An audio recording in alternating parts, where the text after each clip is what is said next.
ইদানিং আমবাসায় বৃদ্ধি পেয়েছে চুরির ঘটনা। প্রতিদিন কোথাও না কোথাও ঘটে চলেছে চুরির ঘটনা। জানা যায় গত শনিবার আমবাসা এইচডিএফসি ব্যাংক সংলগ্ন এলাকা থেকে একটি স্কুটি চুরি হয়ে যায়। পরবর্তী সময়ে স্কুটির মালিক আমবাসা থানা স্কুটি চুরি হয়ে যাওয়ার একটি লিখিত অভিযোগ দায়ের করেন। পুলিশ অভিযোগ পেয়ে সিসি ক্যামেরার ফুটেজ দেখে সন্দেহভাজন একজনকে থানায় নিয়ে আসে। তাকে জিজ্ঞাসাবাদের পর চুরি যাওয়া স্কুটিটি আমবাসা বাজার সংলগ্ন গৌরী শিশু বিহার অঙ্গনওয়াড়ি কেন্দ্র থেকে রবিবার উদ্ধার করে পুলিশ। আমবাসা থানার পুলিশ আধিকারিক রঞ্জিত সরকার জানিয়েছেন, আটক ব্যক্তির নাম ফলেন্দ্র দেববর্মা। তাকে জিজ্ঞাসাবাদ করার পর এই স্কুটিটি উদ্ধার হয়। তবে দিন দিন আমবাসায় ঘটে চলা চুরির ঘটনার সাথে কারা জড়িত রয়েছে সেই বিষয়ে পুলিশ সঠিক তদন্ত করে শীঘ্রই আসল রহস্য বের করবে।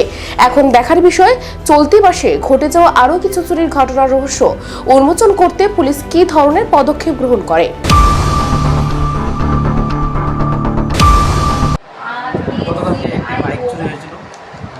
আমবাসা মার্কেট এইচডিএফসি ব্যাংকের পেছনে বাড়ি থেকে বাইক চুরি হওয়ার পর ভদ্রলোক অপেন করে যথাক্রমে আমরা আসামিকে সন্দেহমূলকভাবে সিসি ক্যামেরার মাধ্যমে যা চুরি করা হয়েছে ওর সিসি ক্যামেরা করতে আমরা একজনকে